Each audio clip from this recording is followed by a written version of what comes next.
Hello and welcome. Today I want to take you on a historical journey and imagine what could have happened if Zimbabwe remained under British colonial rule for much longer, until 1999 to be exact.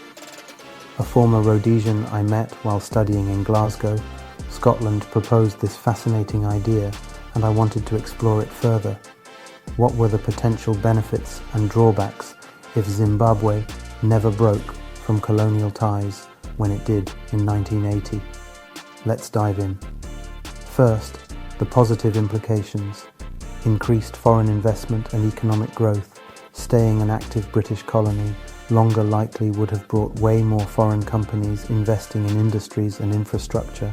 Think mining, agriculture, banking and more. This big business boom could have supercharged Zimbabwe's economy. Greater educational opportunities, additional schools and universities likely would have been built to educate more Zimbabweans to British educational standards. This could have created a larger professional class, expanded healthcare access. With continued British oversight and funding, more hospitals and clinics may have provided greater access to quality healthcare for more Zimbabweans. More robust transport networks. Zimbabwe may have benefited from bigger investments in roads, rail lines and airports, facilitating trade and travel. Delayed land redistribution. Land reform would likely have been put off, maintaining efficient commercial farms and higher agricultural outputs. However, inequality could persist. Greater regional power and influence. Staying an advanced British colony longer could have made Zimbabwe one of sub-Saharan Africa's most prosperous and influential countries. Increased tourism, global interest in visiting a modern African colony and safari destination could have made tourism a major industry. However, colonialism lasting longer would also have had many negative effects: prolonged inequality and racial divides.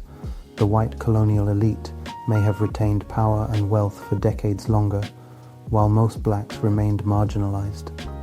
Heightened and prolonged civil unrest, opposition to extended colonial rule could have sparked major protests, riots, or armed rebel groups demanding change.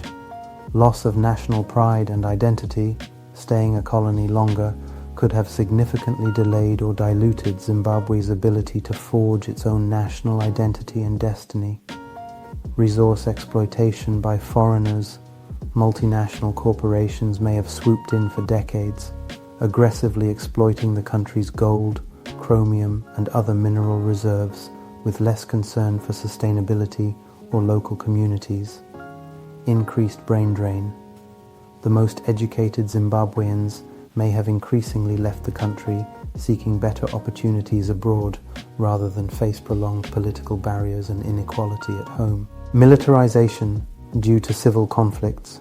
To counter unrest and opposition groups, security forces such as police and army may have turned increasingly repressive and violent against civilian activists.